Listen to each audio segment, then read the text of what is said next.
Mama said don't talk to strangers. That's okay. We'll do it for you. Welcome to the Bar Talk Podcast, where we talk to interesting people doing interesting shit. Yeah. Well, thank you so much for coming in, Jill. Oh, thank you. I'm glad that we actually found a time that works for both of our schedules. We've been working on it for a while. I'll say when we first had the concept of doing the podcast, we made like a list of potential guests. You were definitely one of the first names on the list because this is I think is an interesting topic. Of course. You are okay, I got your title here. Jill Balser. I'm just very pleased that I was at the top of your list. So, I mean, that just makes me feel very special. Well, hey, here we go. So you were Jill Balser, the MLA for Digby-Annapolis. Yes, I am. Yeah. And you have a cabinet position. You're the Minister of Labor, Skills, and Immigration. Yes.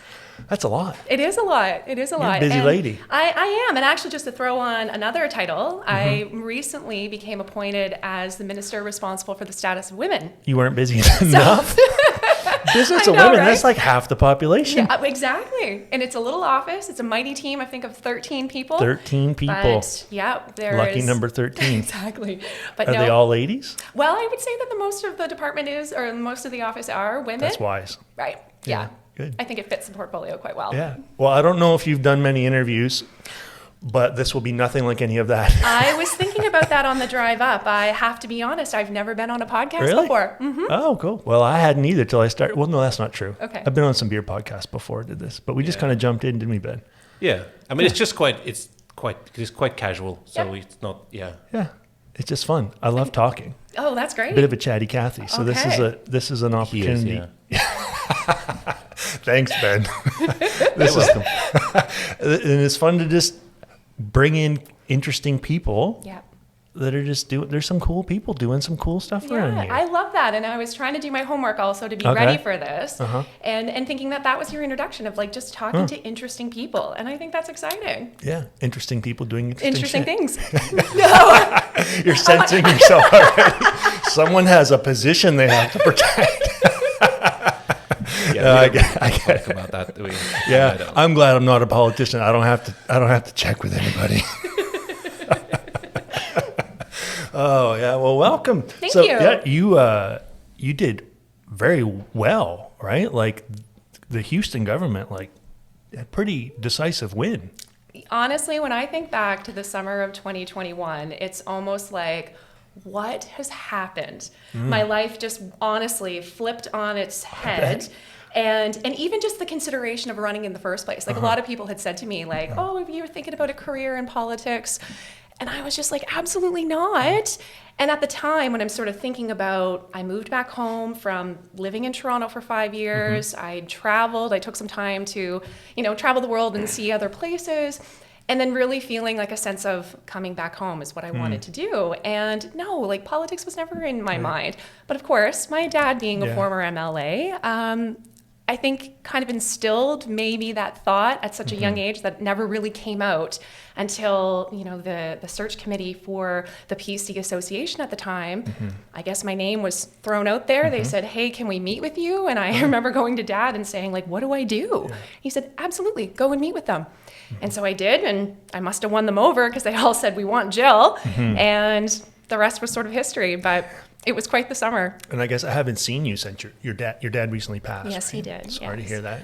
Gordon Balser. Yeah. He served until 2003? 2003. So 98 to 2003. And it was really it was so incredible because I think former ministers and folks who would have been involved in the first blue wave, I didn't realize at the time, because of course I was only a kid, right? Care. When, Dad's running for politics, what does that even mean? Yeah. And I had no idea that in 2021 that was the comparison. They said, okay, the Ham government came in. It was the blue wave of 1999. And that's when they formed a majority government. Dad was a part of that. And so for 2021, we came in and won 31 seats. Yeah. And if you go back and look at the polls and looking at the position of where, Premier Houston and the team were at the time, like him being in the leadership role, of course, we weren't predicted to win, right? And it was just like all hands on deck. And I know at the time, like my campaign, I have to say, was quite scrappy in comparison. And I have a colleague who used to use that word all the time. And I was like, that was the perfect way to describe it. Because it was just Dad and I hitting the doorsteps. And that's all he said to me was just, we got to work hard. And he paid attention to all the details in Halifax at the headquarters and the campaign office. And I just knocked on doors. That's awesome. And so, great team. Yeah, it really was. That's pretty cool. And yeah, there was mighty team of 4 of us. I So should say. proud. I mean, because also you're the first female to win that position. That's right. Yeah. And I didn't realize that too. I mean, it was something that kind of came up midway through the campaign. I actually, so Molly McNaughton was my communications director on the team. And I remember approaching her and saying, like, Molly, you're in journalism at King's College, University of King's College. And I said, I need somebody to help me with social media. You're young, you're enthusiastic. I used to coach her in basketball. So of course I felt comfortable going and asking her. And she kind of looked at me and was like, the PCs, Jill, really? And I said, I don't know, Molly. I had to pick a team. So here we go. Like, what do you think? And she said, okay, I'll do it. And it was so cool to see her experience, you know, just the way in which she handled politics or even thought about it at the end. It was more like, okay, Jill, we'll see what's going on here, to being like, if you don't win, like we need to win this. And it was just like, again, so cool. It's so funny that people think of politics or politicians as this other thing. You know, like I said, they don't always think of politicians as human. Yeah, that's true. Yeah, they're humans. I mean, the same with, we've had retired RCMP officers on there. Same thing. Sometimes people just get like othered. They think of their job and they forget that these people. Oh, it's so true. Yeah. And you know what's so interesting is because like I haven't changed as a person, you know, so from Jill on August 17th, again, like tuning in at the Deep Brook Lions Club is where I had my, you know, campaign party, and thinking like, as I was watching the news going, oh my goodness. And like, as the polls, because of course you have your scrutineers at all the different polls, and it started in Weymouth. And so when the polls came in, and then Dad got that first phone call from our scrutineer, who was Joe Jarvis at the time, and he called in, and I won by like a big margin. I know Joe Jarvis. Jarvis would sit at my kitchen table growing up talking politics with my dad. Gosh, And oh gosh, well, he was so incredible. And so when he called Dad, and then Dad, I remember saying this, he's like, we got this. Like, this is just the start. And I was like, I don't know. Okay, I'll just like, you know, watch the news and see what happens. Careful what you ask. I know, right? But that was the thing though. Like, and then the next day it was like, what do I do? There's no handbook, there's no manual, there's no training, there's no nothing. So I remember going up to Halifax, and at one point in time, you know, the premier then said, okay, everybody has to come, you got to get sworn in as an MLA. I'm like, okay, I don't even know what that means. And then of course the call came afterwards of he has to appoint his cabinet. So it was my mom and my dad and my sisters, and it was just such a great, and my partner at the time was all there. Like, they were all there. So you must have had a conversation before this. Oh, I did. Oh, okay, yes. I was Okay, gonna say, yes, you don't just get announced that, okay, you have an extra job. No. 2 new jobs you don't know what to do. Well, when I think about it, though, when we were sworn in as MLAs, and the premier did tell us at the time that everybody's going to be getting a phone call. We can just call him Tim. Tim? Is that disrespectful? No, it's not. Okay, good. I'm in the position of like Premier. No. Premier I know Tim. We've had beers together. Well, I actually told him he was down for Scallop Days, and I did tell him. I said, "Oh, guess what? I got an invitation to be on Les's like podcast." He was like, "Oh, I know Les. How's he doing?" I said, we're drinking buddies. Oh, there you go. So I mean, he's been busy lately. Just a little, just a little. Yeah. But no, there was no conversation leading up to it. It was just a phone call. Wow. He said, "I'm going to call every single one of you," and he was so upfront and honest too. And he said, "Not everybody's going to get a cabinet seat," and I mean. I didn't expect one by any means, but of course, I was at a family barbecue, as my mom's from Halifax, and so my aunt and my uncles and my cousins and everybody was there, and we were all just like sitting around and waiting, right? And so the phone rang, and my mom's like, "The phone's ringing, like everybody stop," right? And I'm like, "Oh my gosh, I can't handle this." So I run outside, hide behind like their garage, and I'm like, "Hello?"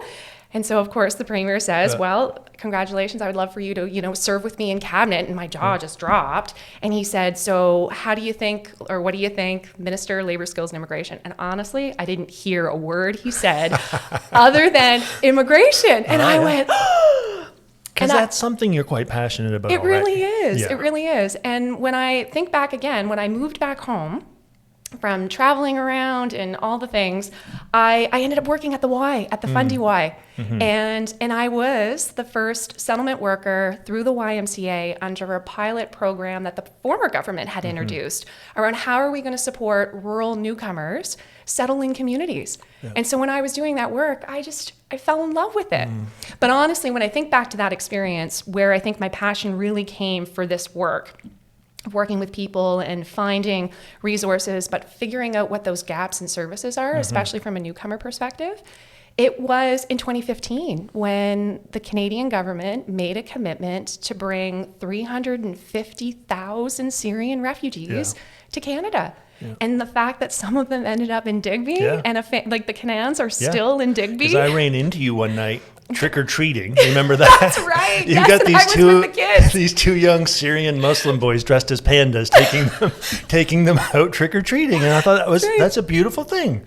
That's a great thing. This is the new customs and traditions and all this. It's got to be so intimidating. Oh my gosh. They're a lovely family. I've had coffee with them and helped them with some things, and my stepkids were friends with them. And beautiful people, and that's it. And that's so cool. It is so cool, and the fact that they're coming on 10 years of being in Digby, and you come from Syria, you don't know how to trick or treat. No, you don't. No, you need help until you need a consultant. Until you have someone like me saying, "Here's what's like. This is what we do. Like this is fun. Like why don't you come out with me?" And that's awesome. Again, like I'll think about the first Halloween, and I took all the kids.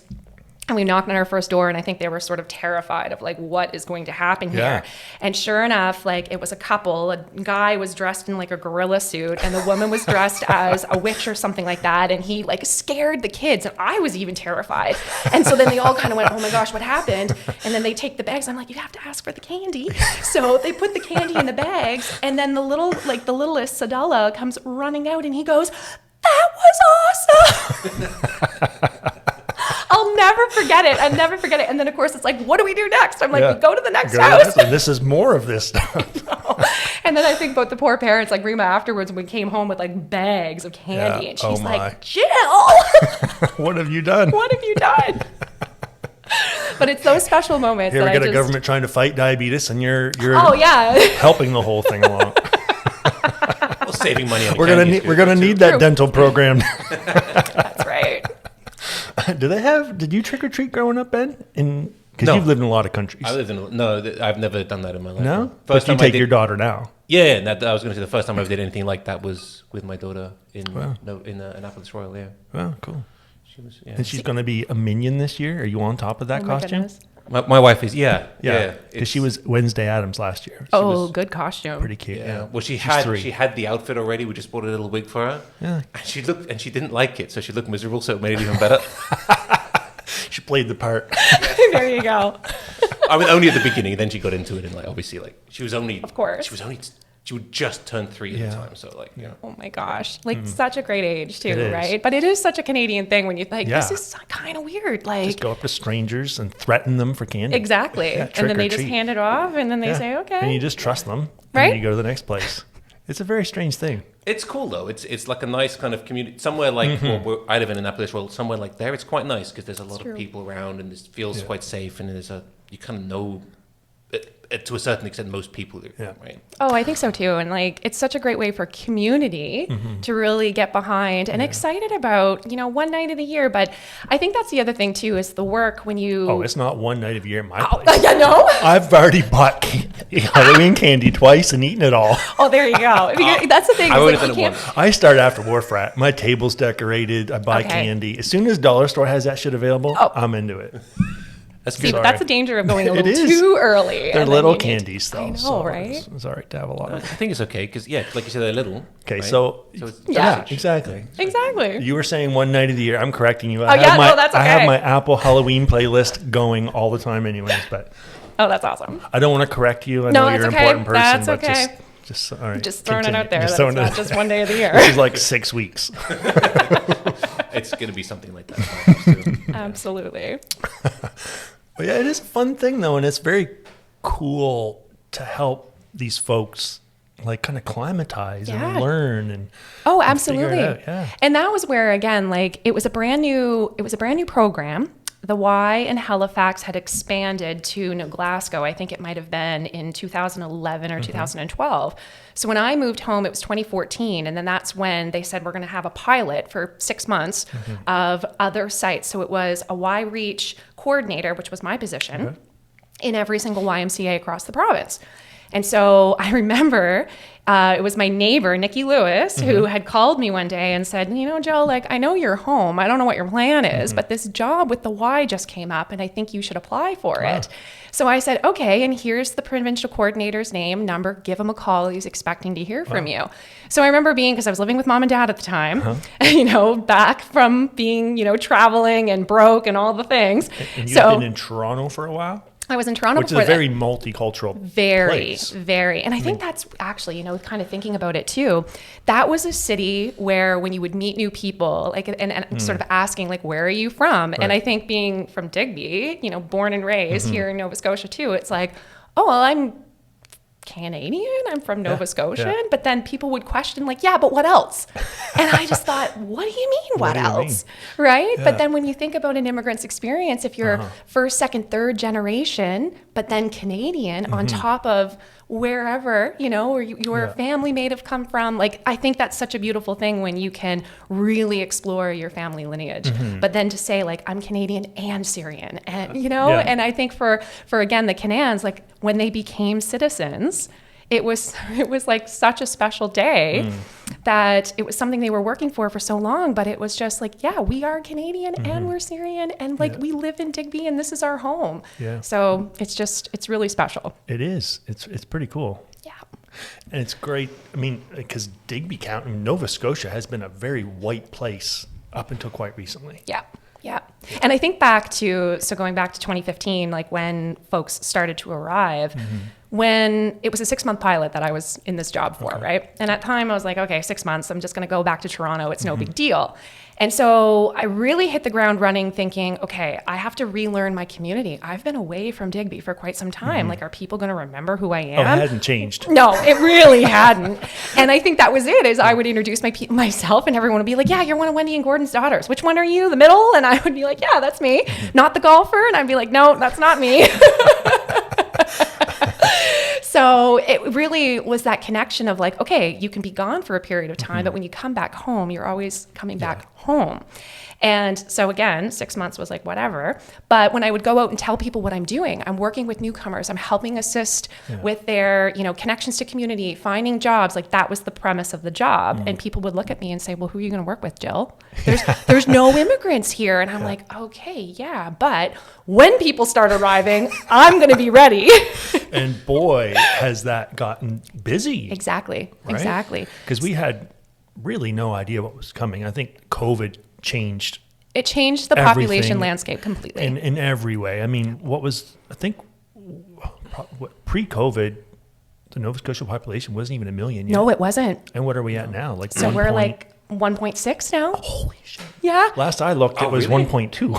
Oh yeah, I was gonna say. Oh man, 1.6. Yeah, 2021 in December was when we hit the 1 million mark. Yeah, and then it's just been exploded since then. Yeah, and it's interesting though, because I think economists and others had said like natural population is going to sort of slow down, and I think that's what we're seeing, right? Yeah.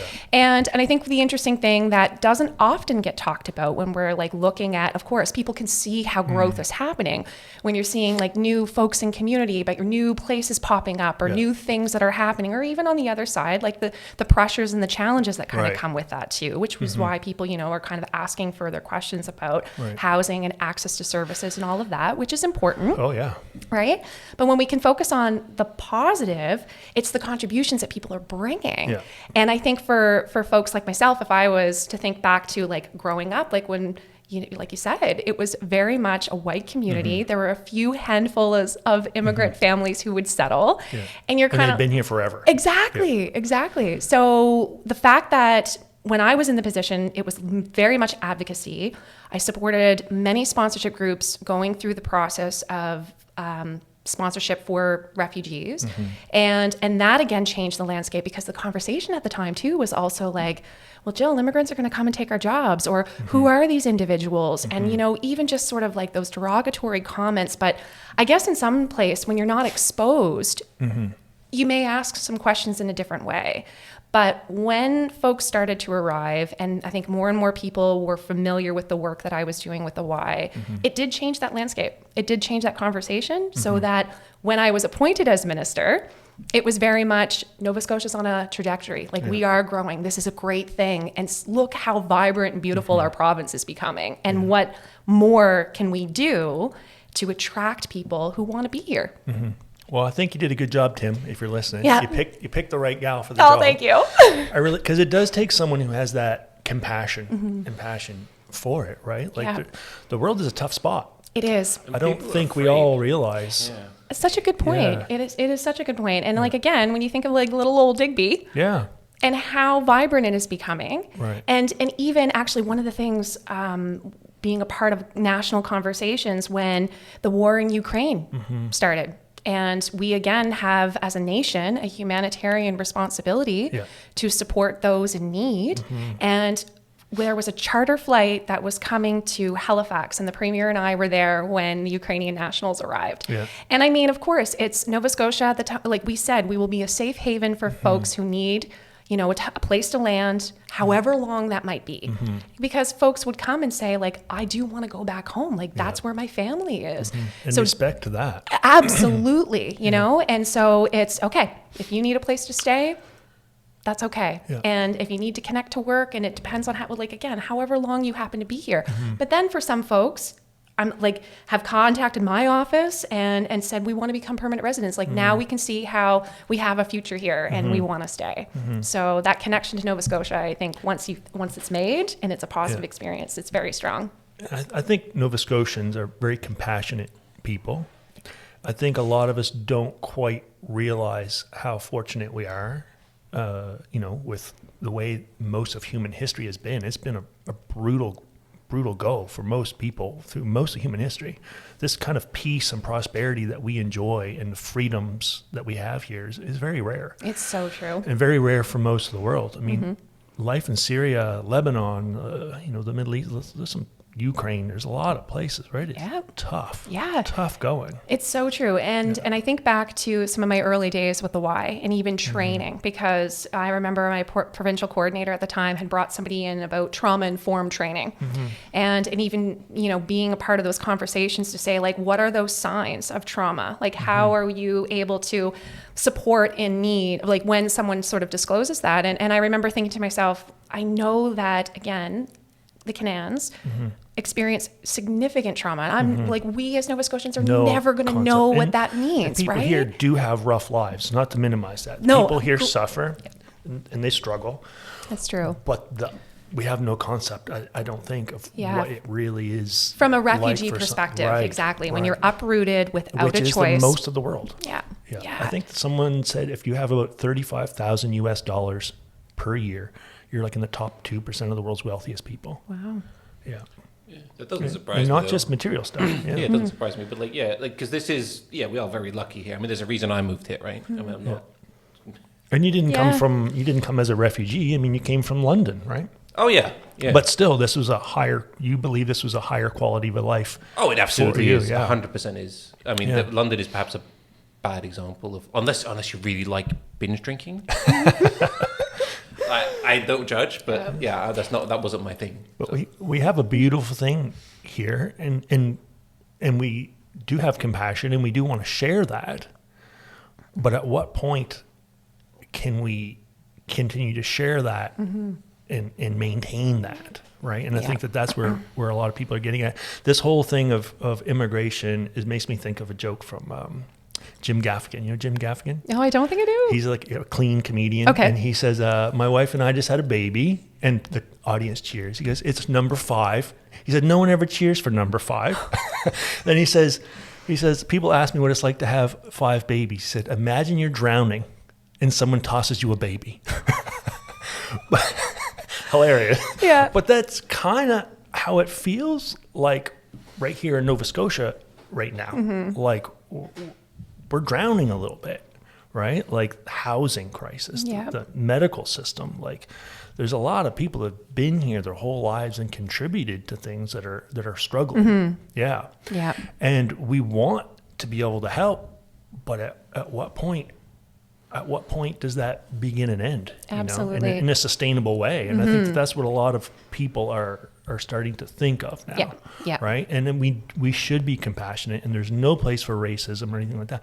But where's the balance here? Yeah. And I think that kind of goes back to the early conversations that I mentioned when I was when I was with the Y, and you know, for that experience of immigrants coming and taking our jobs, to then being able to say, this is how we're also filling our labor market needs. Right. Because I'm an employer. Right. Exactly. And I have 2 temporary foreign workers, and there's one guy from India who is, I think, a resident now.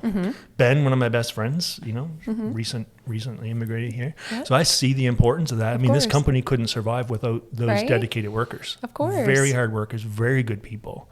Like, I'm very, very grateful for that. Yep. So I am a huge proponent. Love it. Yeah. Some of the greatest people I know. Yeah. Which is why I think when we came into government, myself being appointed in this new position, it was recognizing all the other reasons why people were leaving the province. And so you think back to the Now or Never report, the Ivany report in 2015, it was very clear we as a province have to change the trajectory of how we're growing and start thinking about growing our population. So not only were we an aging population and folks who were moving more from like, I've retired and so now this is where I want to settle, but again, young people were leaving. So our out-migration rates were through the roof. People going to Alberta. Exactly. And, like that, and so we were up against that sort of challenge. And I think it kind of comes back to why we've sort of had this belief of ourselves as Nova Scotians for so long that we're not good enough. Yeah. Or, you know, like I even think to my upbringing and thinking like even my parents saying to me, you have to go, like if you want to go to university, you're not going to stay here in Digby, you got to go. You got to go. And that sort of led to many people then going, like you said, just going to Alberta and never coming back. The brain drain, they call it. Yeah, exactly. There was a guy from, I think he grew up down on the islands. He wrote a book called Learning to Leave. Are you familiar with him? I am, yes. I'd love to hunt him down and find him, get him on the podcast. It's been a number of years since he wrote that book, but and that whole tables have turned now. I mean, this is a place you can come for opportunity, and it's a place now with the technology changing too. You can have a high tech job from anywhere in the world. You could work for Google or Facebook and be right here. And like, what better place to live and raise a family and just be than here? Absolutely. Because when you think about that sort of grind in Toronto and other major urban areas, I want to be near the ocean. I want to work my, my work day, and I want to hang out with my family, go hiking, barbecue. go whatever. Exactly. That's part of like who we are in our culture. It is. Yeah. And I think just going back to a comment that you had said too, of just like Canada being a country that's like envied by some of the world. And so when you think about that privilege that we have as Canadians and what that means to then support, but then also looking at, and again, more on a provincial landscape of how do we continue to plan for strategic growth? So it never comes to this point of, well, are we growing too fast? And I know that that's a question that's being asked because when people are not able to see some of those investments to show, well, this is how we're growing the housing market. Like this is how we're adding more stock to the existing amount. And I find that that's where we as a government have to be able to show Nova Scotians that, because we don't want to go back to where we were when we were declining and when folks were leaving. Because people don't realize we need population. They don't think about that. So say if you spent your whole life building a business or building equity and property, and there's no young person there to buy that, then what have you got? Right. If there's no buyers, if there's no young people coming in, everything you spent your life building is worthless. It's so true. Right. Birth rates, with declining birth rates, that's exactly what's happening. Exactly. Right? I mean, look at Detroit. There's houses there you can get for like $500. Right. Yeah. And that's another part too, is that we're still on a natural population decline where we have more deaths than births per year. So that's another factor that we still have, more job vacancies than people. Right. So for our labor market, it has to come elsewhere because we're not, raising as many people to fill in those markets. And something else that people don't think about is when they get their old age pension, that's not the money you put in the 70s and the 80s that's still there. That money's gone. Right. So the money that you're going to be drawing is being put in by another younger person. And when they started these programs, what was it, the 60s? I think there was 8 workers in the workforce for every person that was drawing. Wow. And now we're at a 4-to-1 ratio. And unless we bring in at least 500,000 workers a year, that's going to drop to 3-to-1. That's going to get unsustainable at a point. So some of the older folks that don't understand why we need young people working, if you want to keep getting paid, someone has to make that money. And if you want to keep eating in somewhere like Roofhound, you need to have immigrants, because you can't get. There are a lot of people. There is this kind of weird attitude that some people have. They don't want some of these more entry level jobs anymore. Yeah. And the thing is, so you end up needing to have foreign workers to fill in a lot of these positions. We do, especially since COVID. Yeah.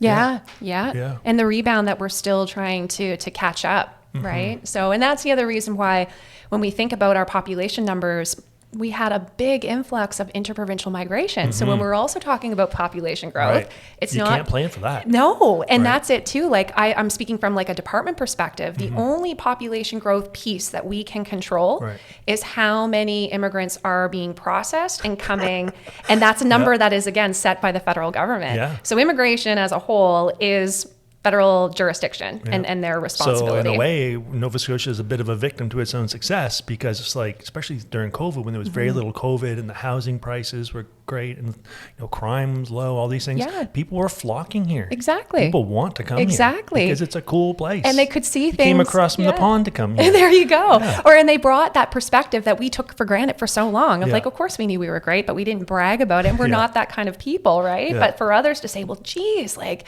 I can buy a house for this amount. I can give up that whole, again, grind of the city that's what I'm looking to escape. And more people came here because of that quality of life.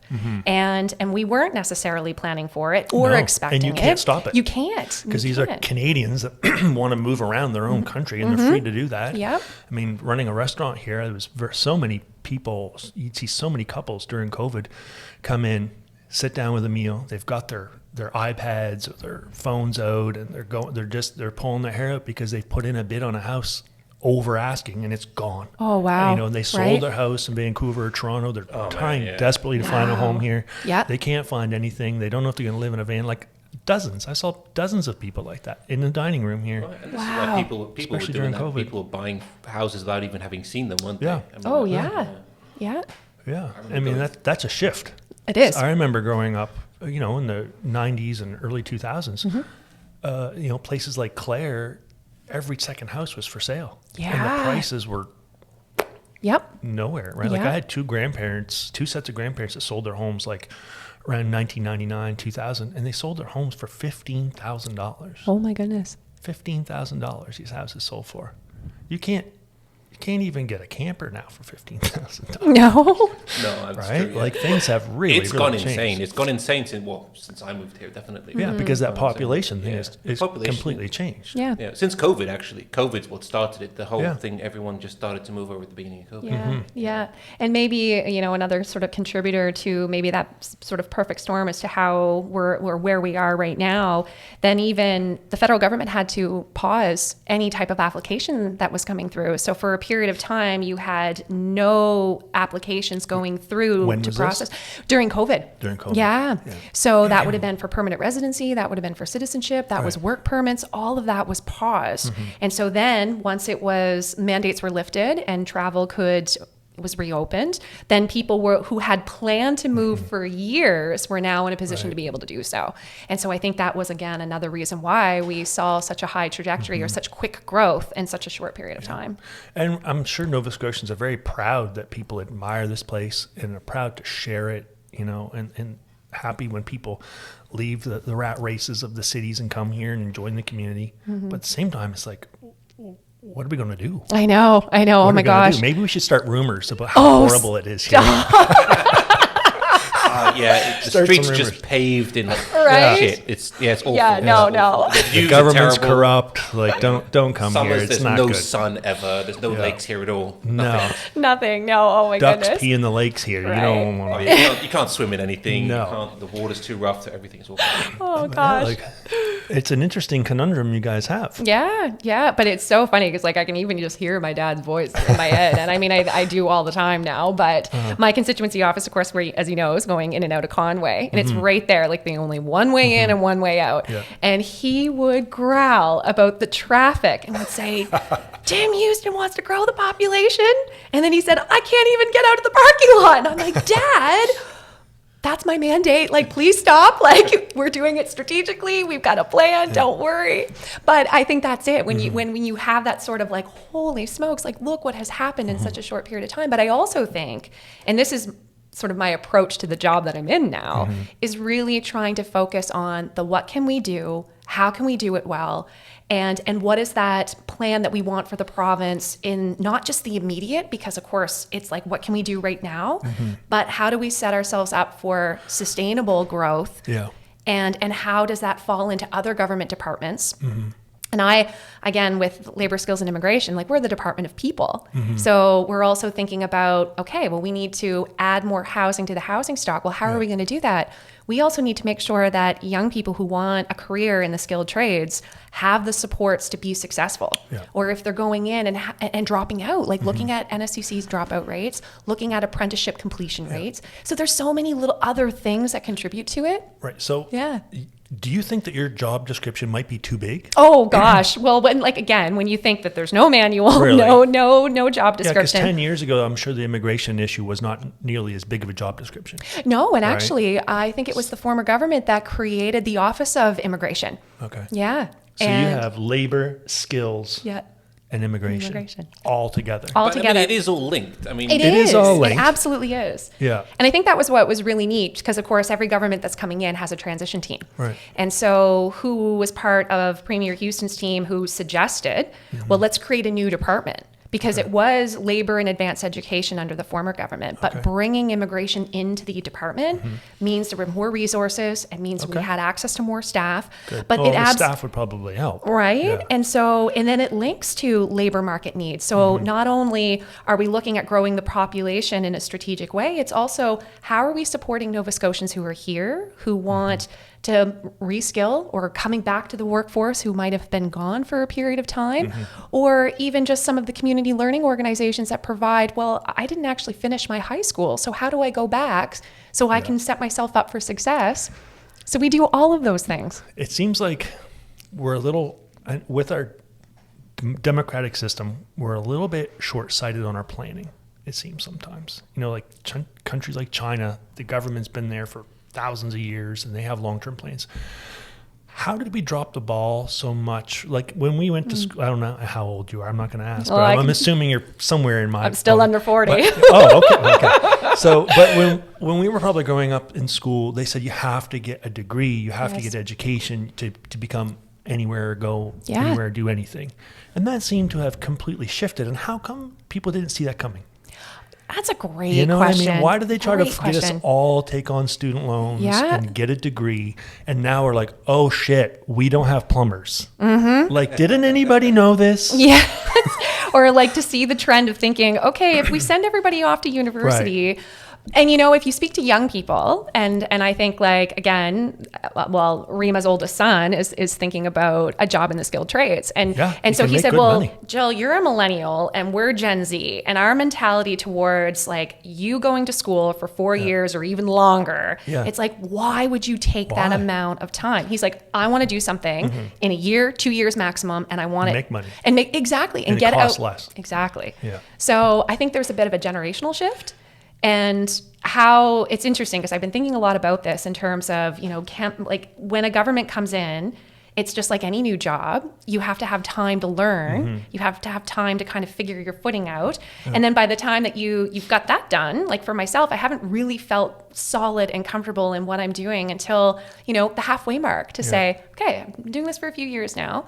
So we were halfway into our mandate, but now it's also, what's going to be that next one? So I can see why governments need more than one term to really start to see, you know, what those next pieces could look like. But I wonder if the universities, the education system is just there to sustain itself. Were they just telling us that because they wanted all the money? Someone should have done the math and realized all our plumbers are getting old. Yeah, that's also, like, you know what I mean? Like, why don't we have that kind of, because, you know, young people now, like, you look at the world, how fast the world is changing. I have a 22-year-old and 19 and 15-year-old kids, and they're trying to prepare for this world. And this world is changing so fast. How do you know? what to do. And well, even that was something, it was a statistic I think that was brought up in one of my briefings at some point, to say, like, even if you think about young people now, how do we even prepare them for a job that doesn't even exist right now? So how do you, right? Like, to think about technology and innovation and how that is changing.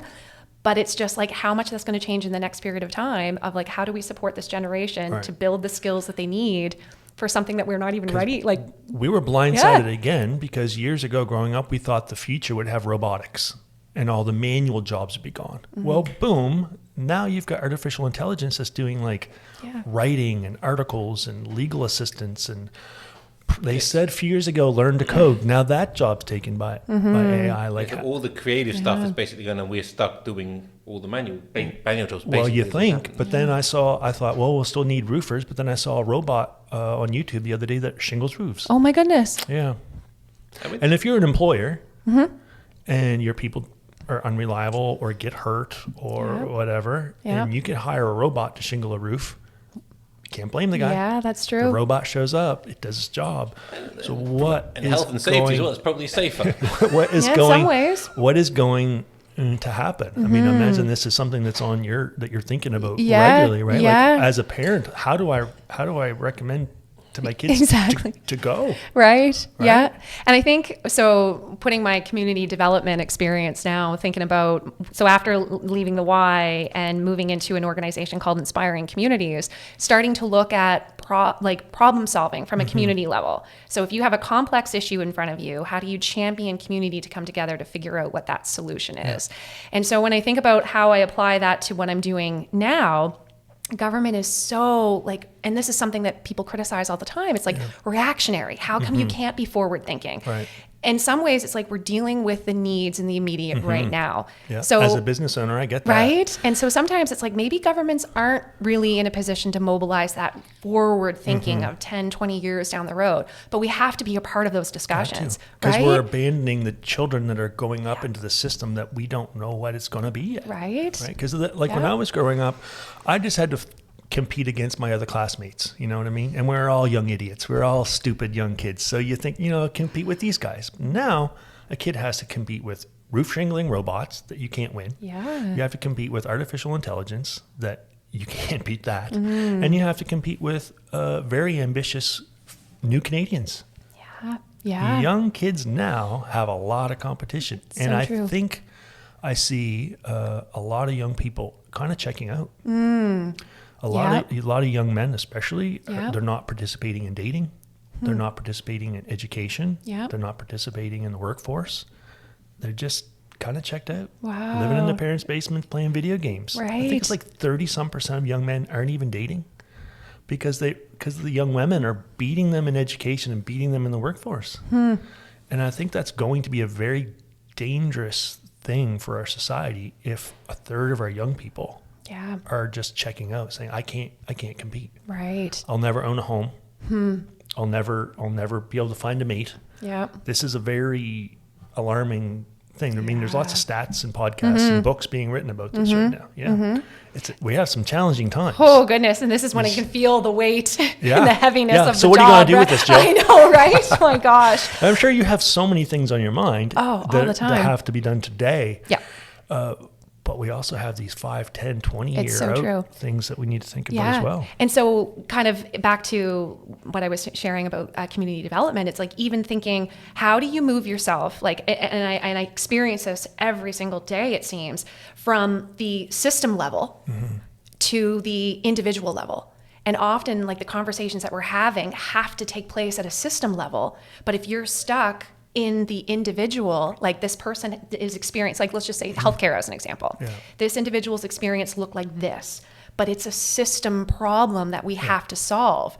And so I'm constantly back and forth from its department, system thinking to constituency work where it's just a revolving door and you don't necessarily know what an individual is coming forward with until they show up and they share their experience or their story. So I find that that's one of the challenges, is that you want to go to that system level often to say, how do we solve this problem? Like if we have a demographic that's checking out, well, there's so much more that's going on.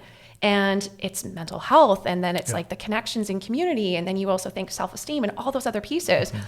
And then even just thinking before that, like what was happening in their early years or their family life or their home life. And that's when that web of complexity is really hard to pull apart and untangle. It all tangles in with education, health. I mean, I think a lot of people's physical health impacts their mental health. Absolutely. And then what they can contribute to society, Yeah. you know? And this world is changing so fast. Like the so world true. changed fast when I was young, but it is going very fast right? now. And even to think about the younger population and their experience through COVID, like I still think about, you know, students in high school and the opportunities they missed out on. And so of course, like that's that lingering sort of impact that it's like, have we moved on and mobilized? Like how do we still move past from all of that? So there's still a lot going on for sure. And again, when we're in a position of being in government, it's trying to champion that in so many different places. Yeah. And like I was telling you in the hallway, I think people forget that politicians are humans too. I mean, exactly. You have hearts, you see these things, you want to help, you want to change things. And I know some of the accusations with Tim he's been flip-flopping on things, but like I think that takes sometimes a lot of humility and wisdom to realize, okay, we were going this direction, but we need to pivot. Exactly. Right? And I think that's, you know, often people expect. It's like when government takes a position, it's a hard decision and we stick with it. But when you get in there and think the climate changes. Absolutely. Things change. I think one of the opposition had accused him of, they said he wanted to double the population, and now that there's a little bit of this controversy of I think the feds want to send about 6,000 asylum seekers here, and Tim's a little bit cautious, you know, because you want to stick with the strategic plan, and they're accusing him of flip-flopping, and it's like, okay, but the situation has changed. That's true. Yes, that's true. Yeah. And even thinking, you know, Nova Scotia's capacity in that sense as well. And our history with asylum seekers is not that long. Right. And again, when we're looking at our overall population growth, so much of that is actually the responsibility of the federal government. And when it comes to government-assisted refugees as well, like Nova Scotia, again, we have a history of supporting refugees. But there is that capacity point that we have to look at. Because I read an article today with something like they want to send over 6,000 and our capacity is like 397. It's like, that's a drop in the bucket. Right. And I think when you're looking at Canada's humanitarian response on a national level, that the conversation started because, of course, Ontario and Quebec were seeing larger volumes of individuals arriving in their provinces. And so being a part of those conversations of, well, what could other provinces and territories do?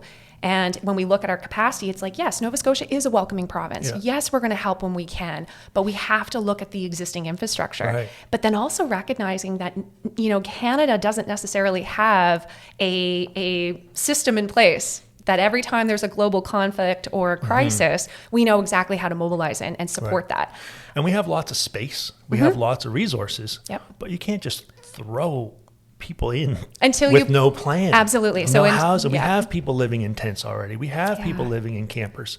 We have people living in basements and all these things. You know, like we're already stretched. We're drowning and throws us a baby. You know, it's a tough spot to be in. It really is. It really is. And I think again, we still have to look at the opportunity that we have here and recognizing like what are Nova Scotians thinking and feeling right now, and trying to also provide like accurate information and taking that to heart as well. Is again, there are other jurisdictions that have incredible experience of doing that type of work really well. And so if we wanted to model that, what could it look like?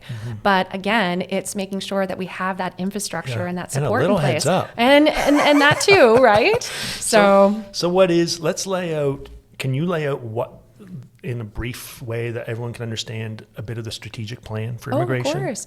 Just so we have, you know, we want to get some facts out here so we know what the plan is. Of course. Because there's a lot of conflict right now seems like, from what I'm reading, between the federal government and the provincial government and all this stuff. And the current government wants to stick with the strategic plan. So what is a strategic plan?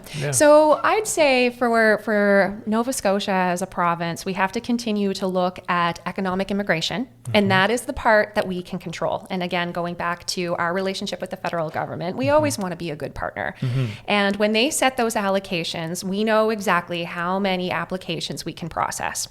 So right now... So can you just back up? What is economic immigration? So that's just when, define that. That's right. Us, okay, yeah. so that's when 'Cause someone. you know these terms. Oh gosh, so that's when someone from another country is coming to Nova Scotia, and they have a job offer in hand. Okay. So that's where the majority of our immigrants are coming through an economic pathway.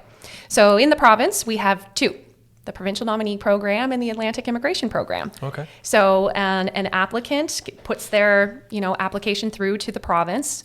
The province then process it, endorses it. It has to go to the federal government to then be finalized, because they're the ones who issue the final permits. So the individual can then come and work. So Nova Scotia's population is predominantly economic immigration. Okay. But then when you think about what we talked about earlier, you have folks that are just naturally choosing to come here. So whether it's I was living out in Alberta for many, many years. I want to come back home. Nova Scotia is where I was born and raised.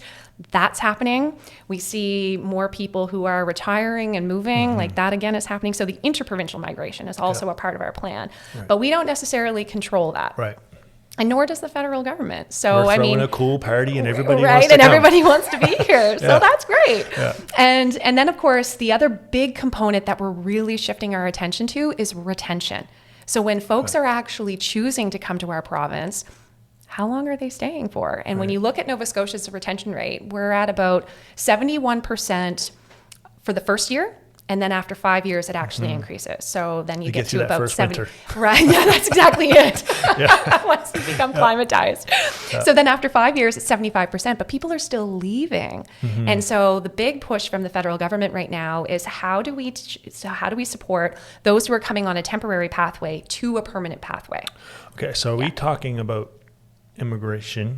Okay. Because a bit of what I understand to see the situation is like a lot of foreigners will come here. It's a little, correct me if I'm wrong, but it's a little easier to immigrate to a place like Nova Scotia or Prince Edward Island than it is directly to Ontario or BC. Well, I think that's actually, we've changed some of our streams so that we can prioritize Nova Scotian. So actually a really good example is we made a change to our graduate work permit.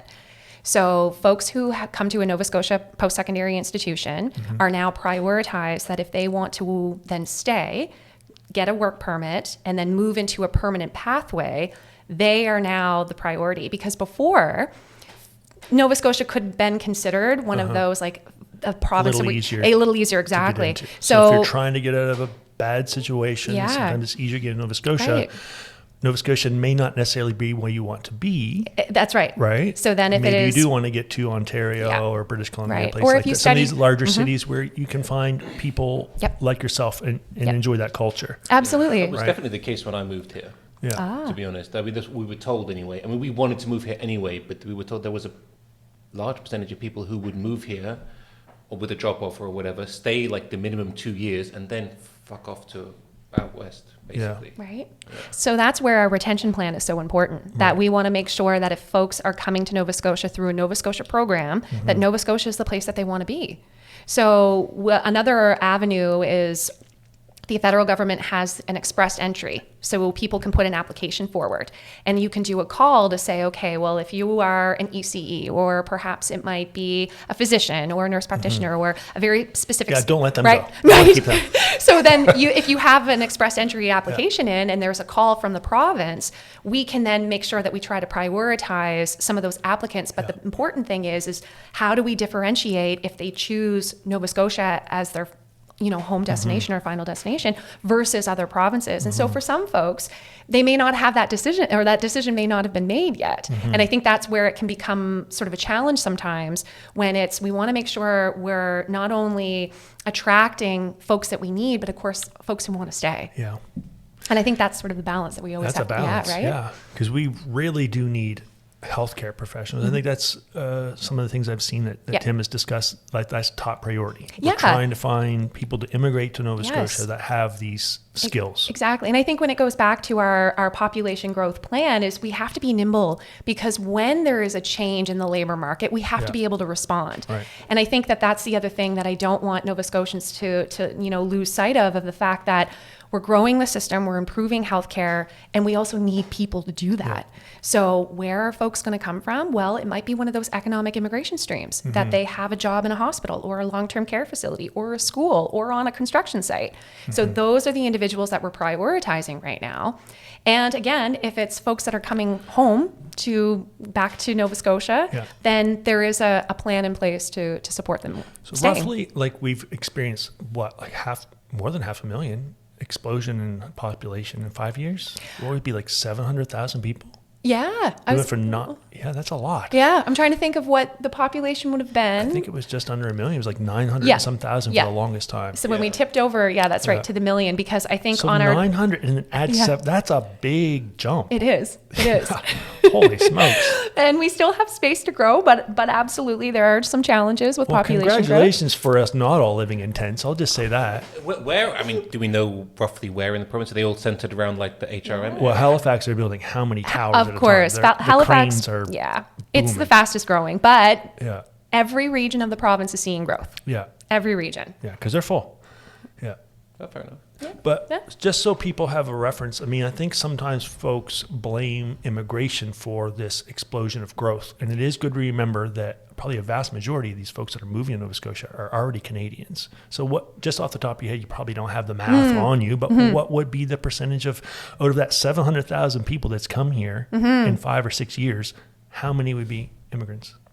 Gosh, I wish I had the percentage off the top of my head. It's got to be small. It actually, I know, when you think about it overall too, because then there's a small percentage that are coming through humanitarian efforts, but I would say some Ukrainians. Yes, exactly. Syrians, Syrians and Afghan Syrians refugees would have been before 5 years. Yeah. But there's still, again, that is another pathway. Family reunification is actually a big one. Okay. So it is economic driven, is the primary, but then also interprovincial migration is probably, I'd say, the second and it's a pretty big number as well. But the family reunification piece, I think, is what's really interesting. So when folks come either as immigrants and then have a pathway to bring family, that's another way in which our population is actually growing. Yeah, that had a big impact just on my little company here. I mean, 2 of my cooks were from Nepal, and they've been here close to a year. But then just the end of the summer, both their families were able to join them. Had a little barbecue at my house, and it was great. Yeah, their wives really and daughters, and it was beautiful. Yeah. It was nice to be a part of. Yeah, you know? It was really nice. And I think kind of back to your question, that might be what might not necessarily be top of mind when we're speaking about population growth, as everyone thinks it's from an immigration internationally, the majority, but it's that connection to the workforce. And so like the only way, unless it was a humanitarian or you move from a different province by choice, it's economically driven. So people are coming, they're attaching to work, they're finding, community. And then that's the other piece where I think back to my job, playing such a vital role in connecting to resources and services, which could be recreation, schools, and language, and all those other pieces. So a big part of it is making sure that we have a strong retention plan. Yeah. I mean, I know people are frustrated with housing and healthcare particularly, but like imagine if you're throwing a party and you're planning on 9 people to come, but 16 show up, you're going to run out of pizza. Like there's going to be a crisis. Or you got to do something. You got to do something. Exactly. Like that's a crisis. That is a huge, I mean, it's beautiful. It's an opportunity. It's great, but that is quite a learning curve. Oh, of course. And I think that's why such an important message that I want to share with Nova Scotians is that it doesn't have to be this or that. Like, why do we have to sort of make these issues kind of come together at a head when it's, okay, we've got strategic and planned population growth. We can build houses. We can build the workforce. Like, we have to do these things together. And it's going to benefit the province in the whole. But I hear you, and I hear where people are kind of coming from around, are we growing too fast? If you're again still seeing people living rough and don't have those connections to permanent housing. But that's where, again, I think it has to be a whole government approach. And so it just doesn't fall on my department to say, well, you're growing the population too fast, and then housing's not building enough housing for everyone. But it's more of it doesn't need to be this or that. And it could be a lot worse, folks. We could be the kind of place where people are fleeing. Yeah. Right? Yeah. I mean, Russia right now, I think that they've lost 6 million people. Oh, gosh. A lot of them, a certain number they sent in the battlefield, but a lot of the young people have fled because they don't want to be drafted.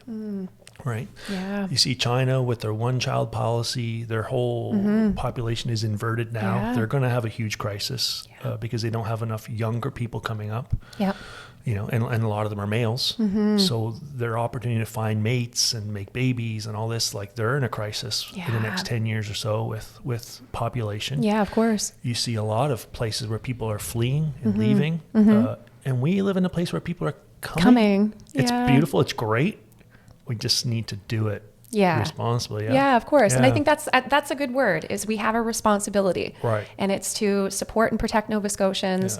And also at the same time, we have an opportunity. Like, we do still need to grow, but in a responsible way. Yeah. I think Vladimir Putin just recommended that people go home and have sex during lunch break. Oh. Yeah.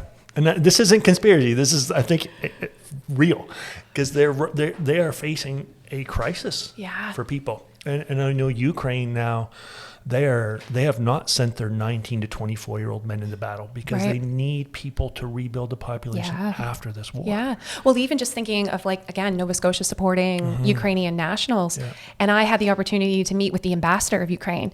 And that was something that she had said to me, is that we're going to need folks to come back. Yeah. So it's great that, you know, young people are fleeing and coming to Nova Scotia and to Canada and being safe. Yeah. Exactly.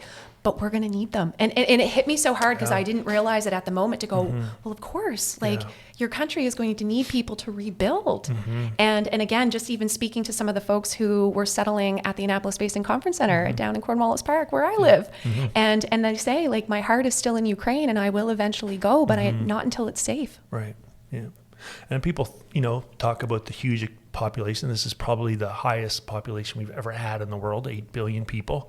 But that is changing very, very quickly. I mean, I think we're peaking and going down very, very quickly. And we do need people. We need people to keep our economy going. We need people just, you know, there's rumors of conflict, global conflict, all these things. We need people. We need capable people to have a strong economy, a strong community, and all these things. Yeah. And I think that's another message that I try to say in any either opportunity that I get, whether it's in the House or speaking to media, but people are part of the solution. They are, right? Yes. They are. Yeah. They're not a nuisance. No. People, the greatest thing we have is people. Right? Of exactly. all the cool shit we've invented, still the coolest things are people. Exactly. Yeah. So when it comes back to, again, the heart of the work that we do at LSI, it's supporting people with what they need right now. Right. And so... Yeah, there was I listened to a podcast 3 years ago now. I forget the guy's Matthew something. I could bring it up later, but this guy wrote a book called 1 Billion Americans.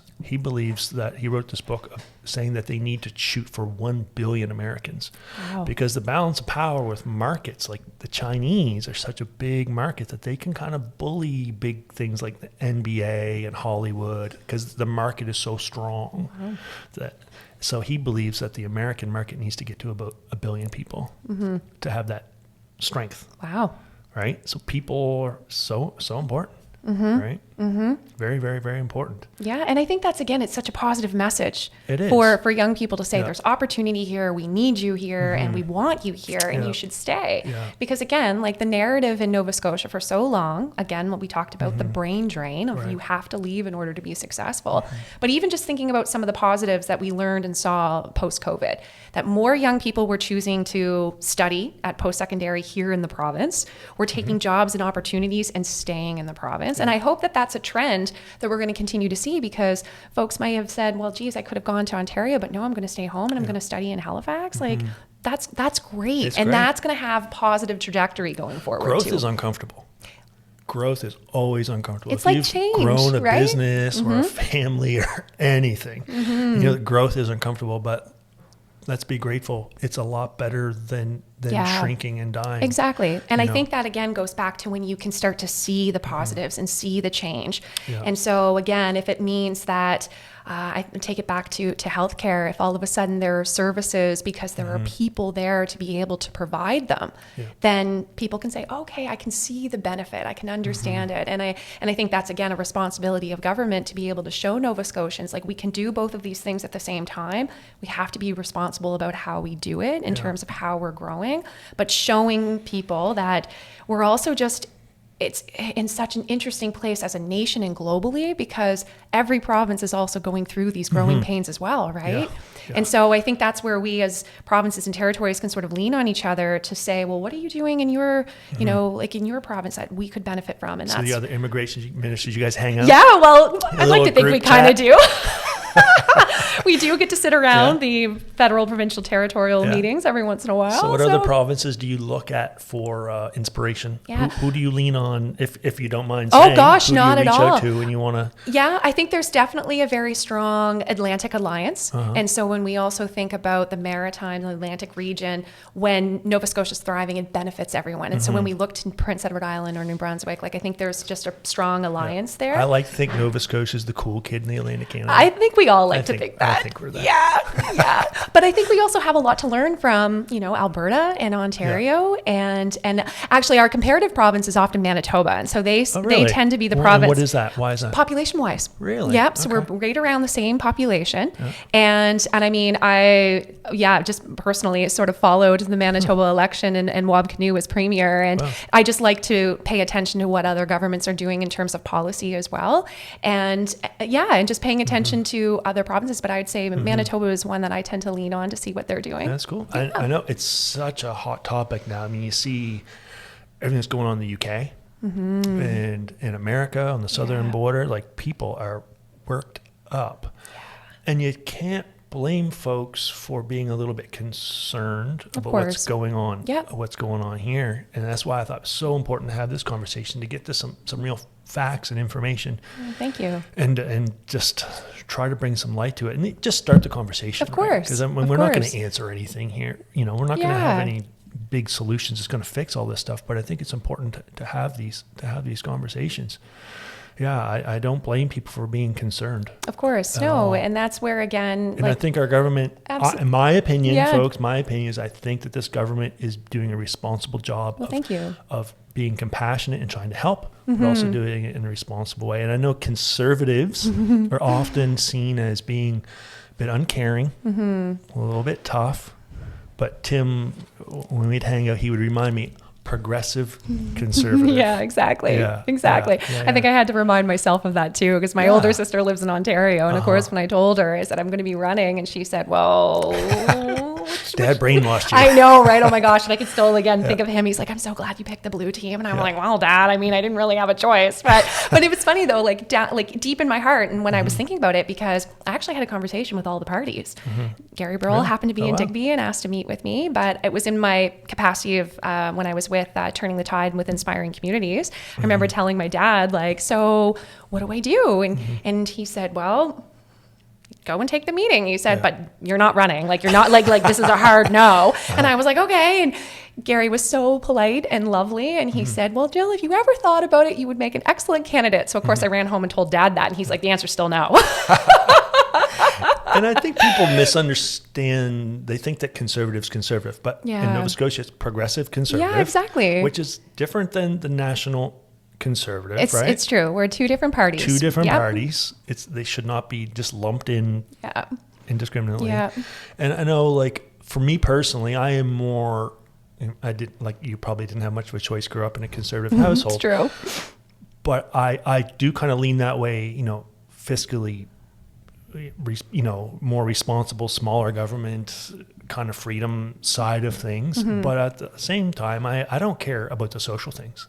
Like, I'm not going to I don't care gay marriage, all these things. Like, I'm very open-minded about that kind of stuff, which I think that the progressive conservatives are, pretty open there, right? So don't lump them all in together. Yeah, that's I think that's one thing that people misunderstand. Another thing people, I find, don't understand is what topics fall under what government. That is our very municipal true. government does certain things. Our provincial government does certain things. Absolutely. Our federal government does certain things. And I'm sure people complain to you a lot about things that you have nothing to do with. Right? Exactly. And just even like linking that back to the immigration conversation. Right. Like, that is jurisdiction of the federal government. And so Nova Scotia has a piece and a very important role when it comes to our province's population growth. But you're absolutely right. Like how many people come into my constituency office with a Service Canada issue, and we'll say, okay, that's you're better. a politician, fix this. I know. And then you think, well, okay, it's like not my department. I'll send them off to Chris D'Entremont's office. And that's something I think that we've lost touch with being a part of this democracy, right? Like people think the government is other people. Like, no, we are the government. We're self-governing. Like we supposed to be participate in this. Yeah. And I think that our education is weak on that. Yeah. We don't even know what things fall under what level of government. Yep. Right? Yep. I had a moment when Samaya, again, one of Rima's daughters, comes home and says, well, Jill, like I had my citizenship exam, like in grade 9, right? And I said, oh yeah, well, what questions, like, what are you learning? It said, who is your MLA? And she's like, I knew the answer to that because it's you, Jill. And I thought, okay, well, at least you're learning this and you're talking about it. That's great. Yeah. But I think that's where, like, for me, I really do want to use this opportunity to speak to young people. That was one of the reasons why I pulled Molly into my campaign. Yeah. And I also had a student working with me this summer because she Googled me and told me, you sound like a cool person. I want to hang out with you when I was talking with her mom, and it was just so wonderful. But that's it too. Like, young people have to be not only given the opportunity, but also asked. Yeah. And then let's just talk about it, because thinking back to, again, like Dad being so against me running. And then when it was sort of this is happening, whether he wants, likes it or not. But that expectation that, oh, well, of course, Jill's going to run for the PCs because you were. And his response was like, no, like, you got to go and talk to her. Like, she's probably the most, like, socialist conservative you'll ever see, right? And I'm like, I kind of like that. Social conservative. I like that. Yeah. But I think that's where, again, people tend to forget, like, we're also a part of a team. Like, we're a part of Premier Houston's team. And so I can bring the perspectives of the residents of Digby-Annapolis and say during around the caucus table, or again, in my role as minister at the cabinet table. So there is that advocacy. And I think it's so important that any issue that comes your way, there has to be that balance.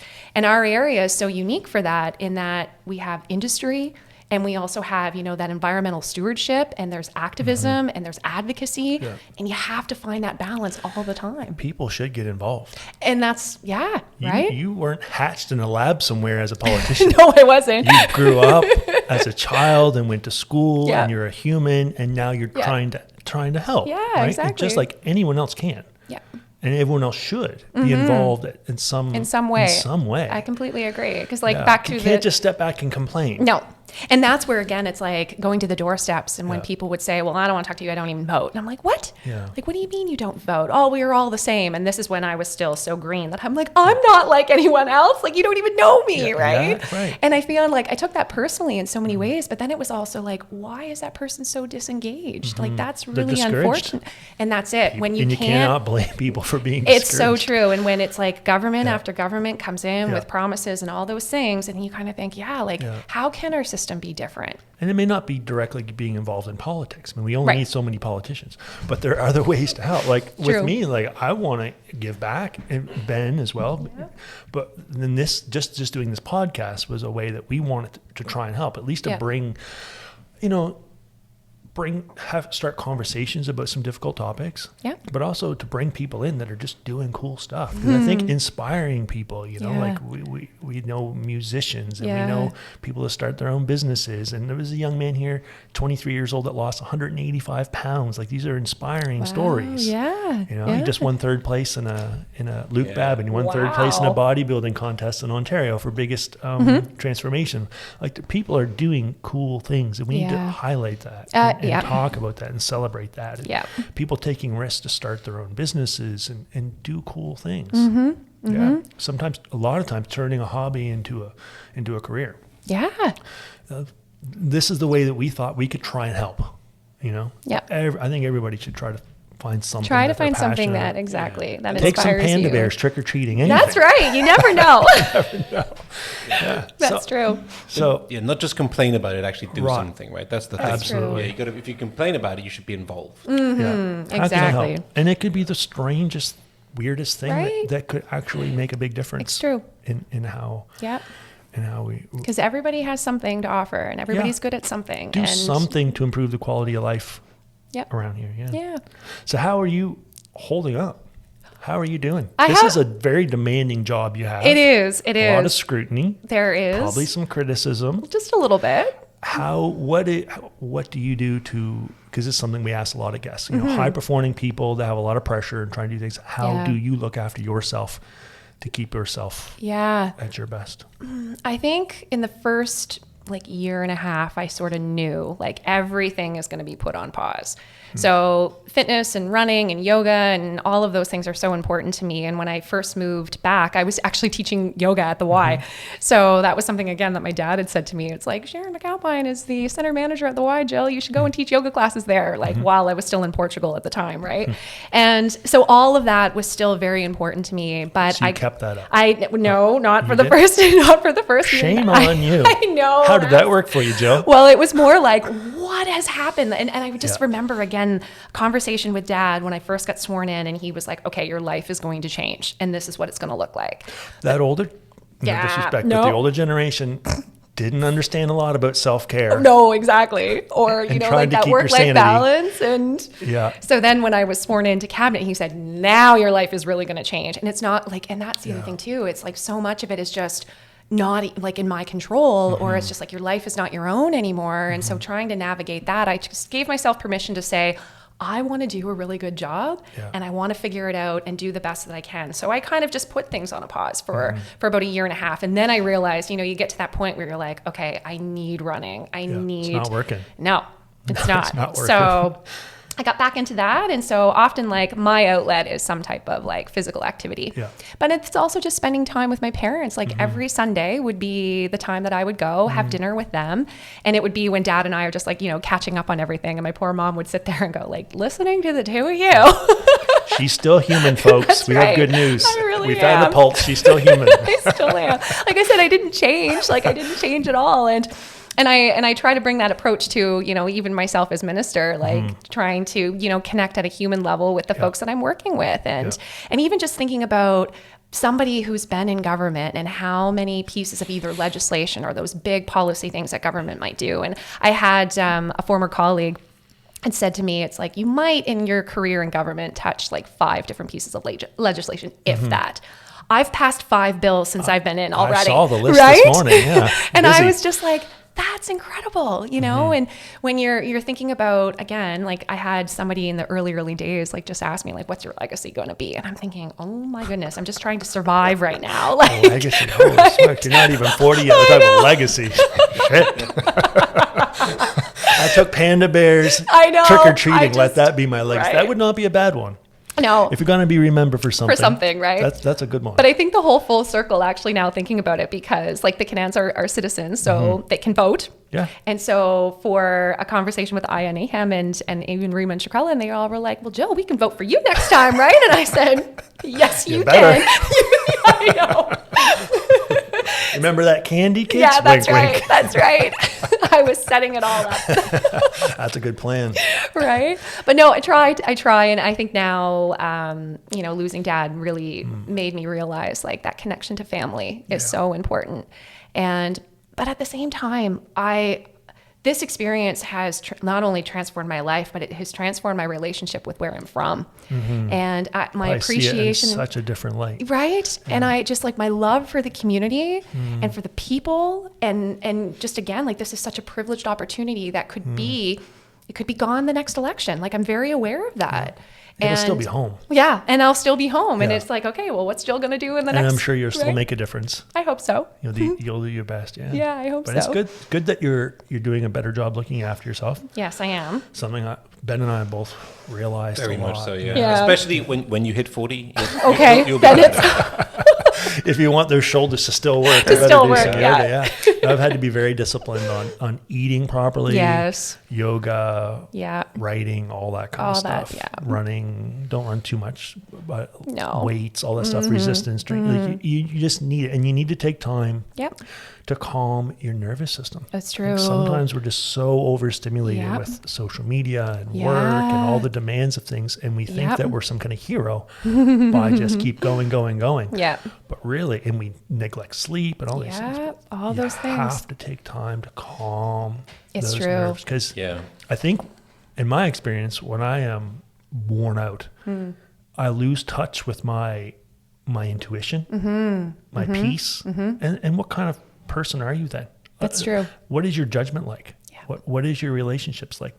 Your relationship with yourself. Sometimes we're just so busy. We've I don't know. We almost become less human in a way. Yeah. I think sometimes it's good to just calm down, go for a walk I live in Acaciaville there, go down to the Acacia Valley trails all the time just to kind of calm down and just listen to water and see nature and just let my nervous system calm down so I can be much more in tune with what it means to be human. And I think that's something, especially like high functioning people, we forget that sometimes. We really need, I like to advocate for that we just need to calm down, look after our bodies, because your mind is attached to your body. Oh, absolutely. If your diet and sleep and all this stuff is not just top notch, if your metabolic health is off, which is something we're very passionate about. Yeah. Whole other topic. You're not the right minister for that one, but the whole like healthy food and health and all that stuff, I think is so important. Yeah.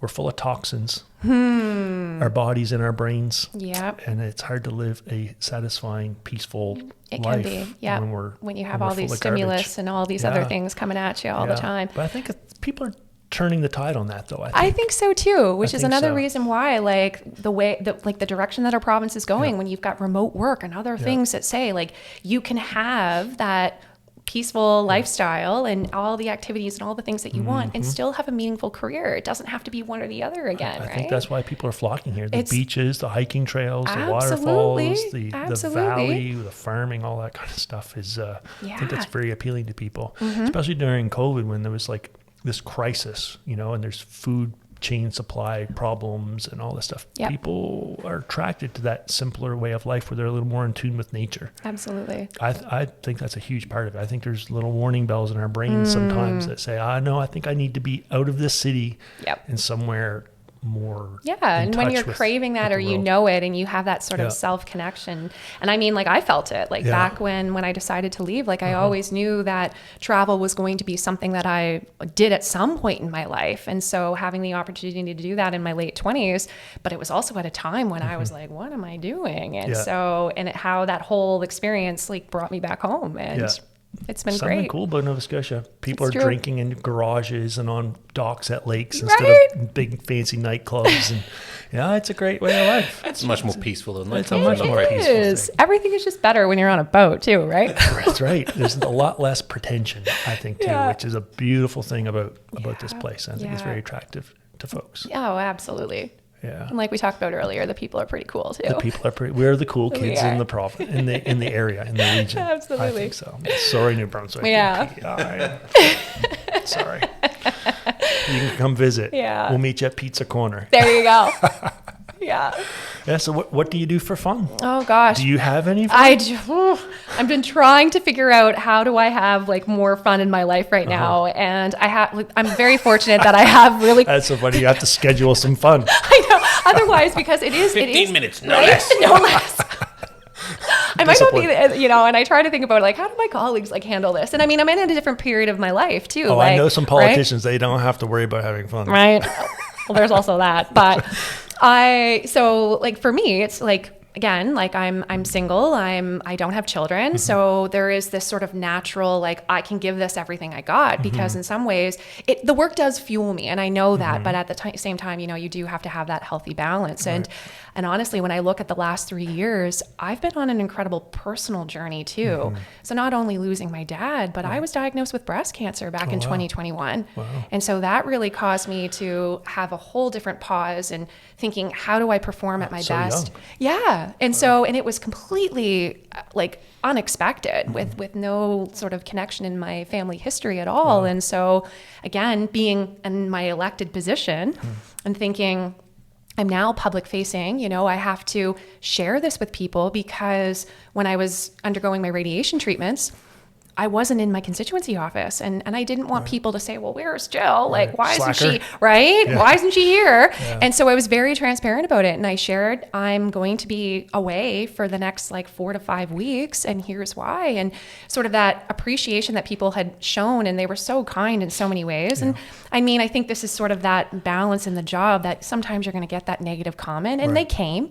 and it was just like, oh geez, like, but you can't let those. People are shitty sometimes. Right. And so it's like, you can't let those bad ones like bring you down all the time, right? And so yeah, I mean, I think that experience was also a bit of an awakening to say, okay, your health is the most important, your family's your connection, like this job again is important, but it's not everything. No. And so I have to find that balance. And so I've been doing a better job of it. That's good. Trying to fly out to Toronto every once in a while to see my nephew. Good. He's pretty special. The youth are so important. Yeah. I have a soon to be 6-month-old grandson. Oh, and my it's goodness. just so inspiring to see these young, innocent I know. people, right? Yes. And we gotta, sometimes we might get discouraged about all the work ahead of us and get discouraged about the state of things. But Yeah. these young people really do deserve They our do. They absolutely do. And I think since Freddie was born, like I have a whole different perspective now to think like the things that I can do in this role and how they're going to benefit him, even though he lives in Ontario. Like my whole goal is like sometime, like my sister will eventually come back home. I know it. Yeah. And so it's just, like it's a different perspective. And so when I think about my contributions and what I can do in this role, again, it's coming from the place of making my parents proud, doing something for myself, providing something great for my community. So there's just so much in it. It's an interesting time. I mean, politics all over the world is so heated and people are so divided. And you see some people try to bring some of that tension from south of the border into our politics. I mean, I saw an article recently, people trying to compare Tim Houston with Donald Trump, talking about the Haitians eating cats. I'm like, whoa, guys. Like, let's not get into all this rhetoric and bullshit. Let's not get there. We are Nova Scotians. We're Canadians. We're people. Yeah. Trying to create the best balance we can. Yeah. Let's not be divided. Yep. Let's not say hateful things. Exactly. Let's come together and have conversations and do the absolute best we can possibly do. Absolutely. And I think that kind of goes at all levels too, is you may not necessarily agree with a particular party on a certain issue or the platform or again, a decision that the leader might make, whether it's federally or whether it's again, Premier Houston or if it's the Prime Minister, but there is still a certain level of we have to respect people in their roles. And yes, we might be angry and again, disagree, but you can still do that in a respectful way, which kind of comes back to going out and vote. Your democratic right to say, this is how I feel. Use that. Vote, but also educate yourself a little bit too. Oh, yes. Do some studying, do some reading. Don't just go into these headlines. Read some of this stuff. All of the world's information at our fingertips these days. We do. That's true. We do. It takes a few minutes Yeah. to read some things and try to figure out. And have conversations. Before I blast this person for the roads, maybe take a moment to realize, roads isn't their department. That's true, right? Yeah. Although roads are provincial, but Provincial, yes. I'm not talking about the most other of guy. them. Yeah, that's right. But Chris across the road. absolutely. And I think that's why, again, I take the responsibility that I have, with everything I've got, because so much of politics is local. And so when people can say things like, okay, well, progressive conservative government, maybe not, maybe there's certain things that I'm not necessarily aligned. But when people say to me that they support me, it's like, Jill, I support you because of the work that you're doing. Well, I trust your character. Yeah. And it really comes down to looking at the individual candidate, looking at the leader, looking at the platform. But you're absolutely right. It's do your research, have those conversations, attend those candidate forums. Spend a little time. Yeah. We spend time talk to studying and talk to people. way stupider things that have no impact. Right. Like celebrity gossip and stuff like that. Right. Celebrity gossip is a big thing in every A scrolled hole of doom and TikToks and stuff like Yes. this. Maybe spend a little bit of time understanding what's really going on, what the issues really There are. are some great resources out on places like YouTube, just to sort of people do condense stuff for you. I mean, true. pay attention to who it is. Don't just trust anyone. But Yes, I know that's the whole thing too. Is question the sources, making sure that you're getting all the accurate information, but then also taking the time to speak to someone or read something that has an opinion that's different than your own. Right.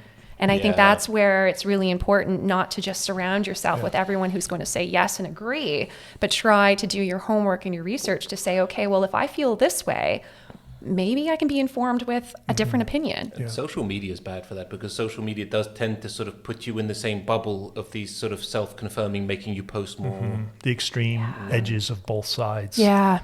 And there's lunatics on the extremes of both sides, let me tell you. I think so. Yeah. And I think it doesn't represent these big debates of the extreme right and extreme left. It doesn't represent most people. Yeah. Most people are reasonable. Right? Exactly. There's a vocal minority of people is what I usually say. There's a minority of people who are just louder than everyone else. Yeah. I'd say most people are for responsible immigration. Yeah. End of story. Yeah. They're busy people. They're raising kids. They're doing jobs.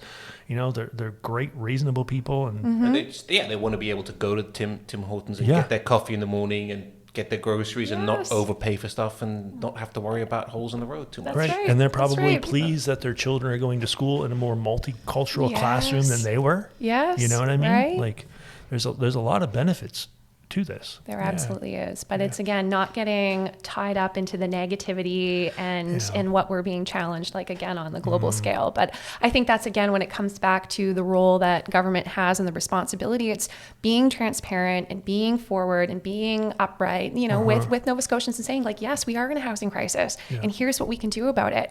But then also you think about everyone else who has a role to play in it as well.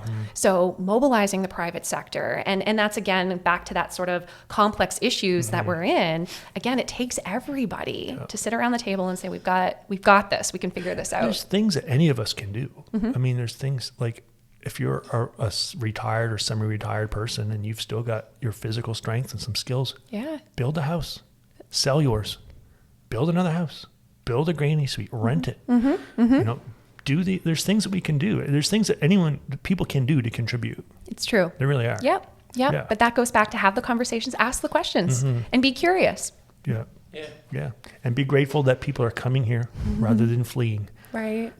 Yeah. And when it all comes down, I mean, we'll be glad of having more people here because people are a resource. I mean, we were talking about that the other day. I mean, You're quoting Negan from The Walking Dead. People are a resource. But I mean, it's true. It's true. I mean, you know, ultimately, like the GDP of a country is worth something, but you need to have the people there. You can't do it without having actual, you know, you need the medical, you need the doctors, you need the nurses, firefighters, all that stuff. They need to be there. Yeah. No, everybody deserves that. They do. Yeah. Cool. Is there anything you would like to add or share or gosh, discuss or? Well, I mean, I know we talked a lot about my role in government and all the things, but it is such an incredible opportunity, but like the time in our province. And so again, it's recognizing some of the concerns that are being brought forward, but it's showing people that we do have a plan. We have a strategic approach to not. Did you finish your thing on the strategic approach, or did I cut well, you it's off? kind of no, I don't think so. I mean, I think it's got these sort of categories. It's definitely got these categories in which we need to focus on. But I think for people to say, like, what is the plan? It's being nimble to adapt to our labor market needs. Like, kind of going back to the comment that you said earlier around, did we not see some of these trends happening when we were pushing people to, you know, university and then not thinking about the skilled trades? And so it's being cognizant of, we don't want to repeat history, but how do we take that information and plan with a forward approach, but also recognizing the challenges that we're seeing right now. And so I find like that it's that constant dance between both.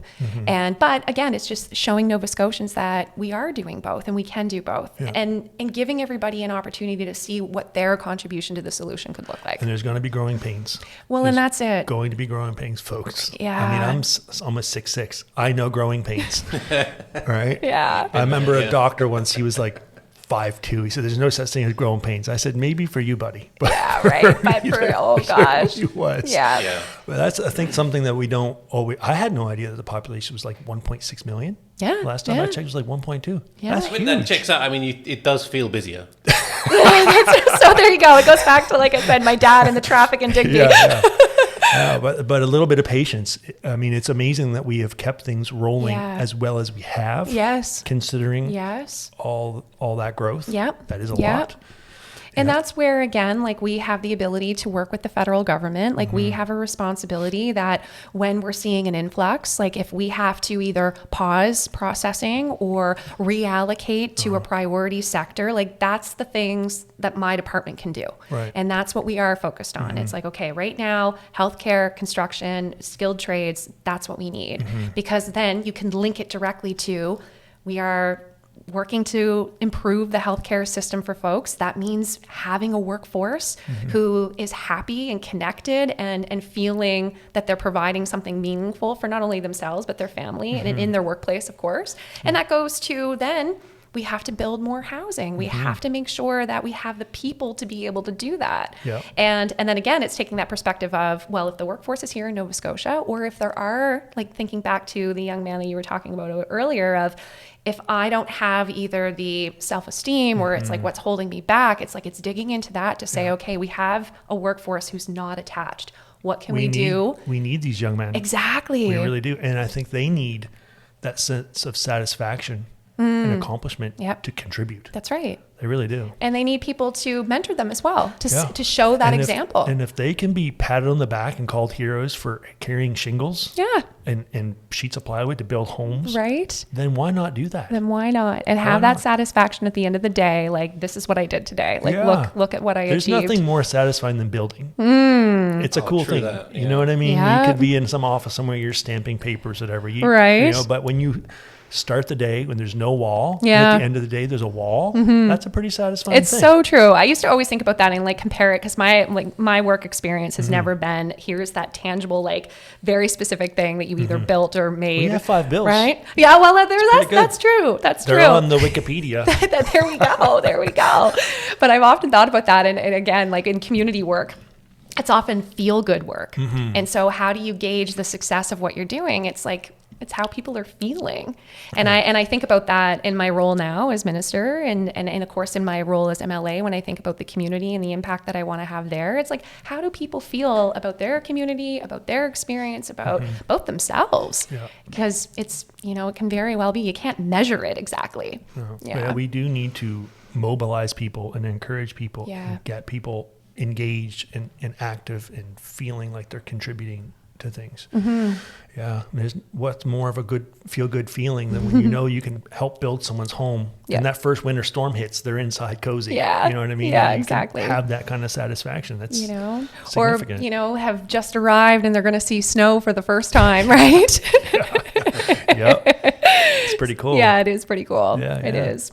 No, that experience is really like, I have so much admiration for the Y, and I love being able to say this, like in my role, and say, like the Y really changed my life. And I really do believe that communities, they do have that compassion and they do have that empathy, and they want to be involved and want to help. And I think about, again, when in those early days of supporting the sponsorship groups, of trying to find the resources, and then for people to say, well, I've got a coffee table, or I've got a couple like chairs or whatnot, of like, what does the family need? Or I'd be happy to stock the pantry and provide.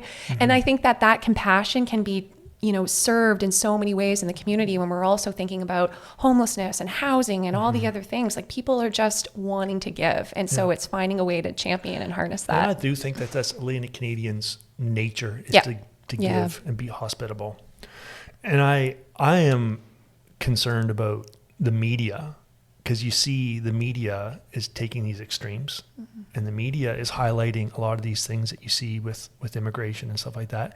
And then there's people that here that they're happy to have people come in and they want to see people have a chance, but then they see these things on the television or on the internet, and it's like, should I be concerned? Is this kind of chaos that you might see in the UK or places like that? Is that going to come here? A lot of Europe has been quite bad for a lot of and I think that the media is sometimes very irresponsible in throwing gas on the fire. Although, I mean, it's kind of irresponsible of the people to follow all this really unsubstantiated stuff, like you're saying about checking sources, because people don't. But our attention spans are short, and sometimes people go with headlines and little clips, and it's taken out of context and they don't understand. And that's why I think podcasting is so important, to sit down for a couple hours. Just take a couple hours. I mean, I don't think people are going to misunderstand this.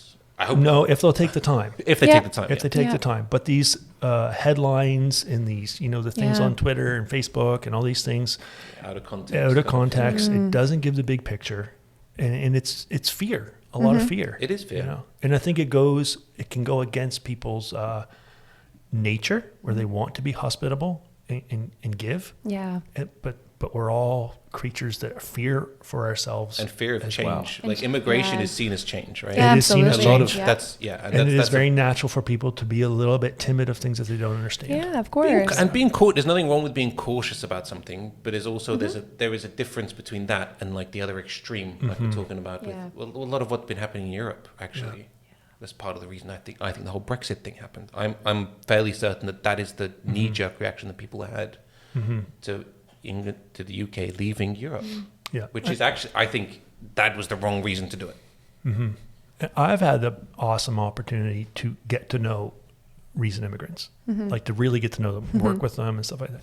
And I hope to have some new Canadians on the podcast to talk about their stories, because I don't think many people have that opportunity to really hear their stories. Yep. Yeah. I think that could be a very valuable thing. Oh, absolutely. Yeah, because you've had that opportunity. I have. And changes again, your perspective. It really does. Yeah. And so not only, like I said, traveling was something that I've wanted to do for so long, but like when you immerse yourself in another country, in another culture, in a place where you may not speak the language, like you can feel that vulnerability. Yeah. And at the same time, as a white woman from Canada, like the privilege that also means when you're in other countries or different parts of the world. And so bringing that perspective back, it was just incredible when you then had, refugees that were coming and trying to understand their experience and providing some compassion and empathy towards it, even though it's like, that's never going to be my lived experience. But then, okay, for someone to then choose to come. And so how hard as an immigrant it can be to arrive in a new place and build a business for yourself and create this brand new life. And even just the challenge between the two examples of how they might sort of cross each other in a way that you should never necessarily, they shouldn't compete by any means, but it's just a different perspective, a different lived experience.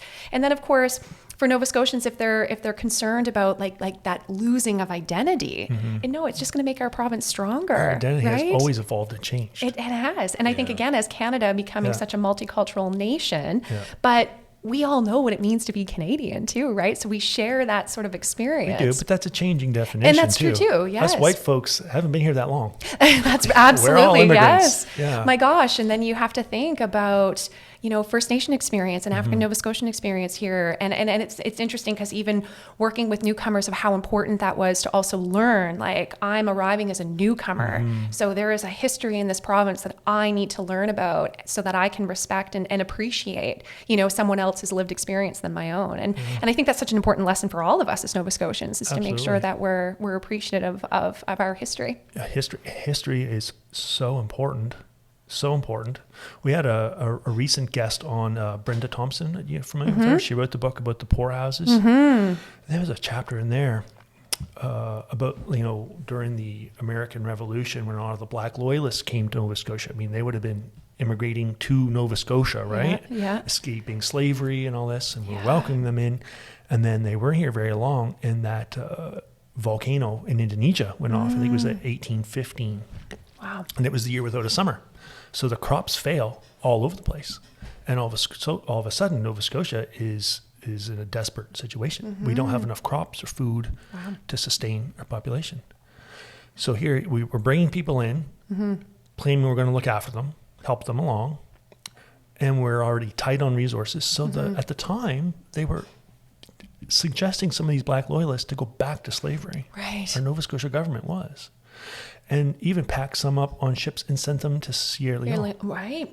Right? And I'm worried, of us being in a position again where we have people that are depending on a system and things could go wrong and we don't have the resources to look after ourselves or these folks that we are offering to bring in and look after. Yeah. And I think an interesting or an important perspective as well is that there is a connotation that immigrants who are coming to the province are in need of support. And I think that that's a very important thing to clarify, that not everybody needs help. Not everybody is in that position to say, this is the service that I need or whatnot. And so I think it's, they're coming to contribute. Exactly. And so were the immigrants back then. But Absolutely. when you show up and that's one thing I think we don't realize, if there's 15% less of food's going to go up in price. And the people at the bottom of the economic ladder are going to be the ones that suffer more. Like you or I can probably handle, when we go to the store and we see food's 15% more, we're going to grumble a little bit. We're still going to get it. But there's a 15% of the poorest people, they're going to suffer from that the most. Yep. They're not going to get anything.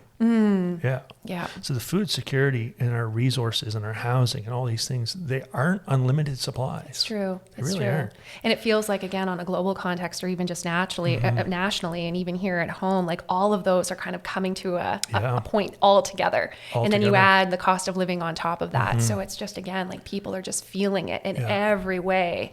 Yeah. And it's hard to see, like, how do we get out of this? Like, what is the light at the end of the tunnel? And for governments and others to try to figure that out too, it's just like, again, it comes back to the trying to address the immediate while also trying to figure out, how do we get out of this? You know? And so I think that's where, again, like the burden of the responsibility of just feeling it, because I have to say, like, I've learned so much about Digby and the community and the fact that I live in Cornwallis Park. So I do have that connection to both Digby and Annapolis.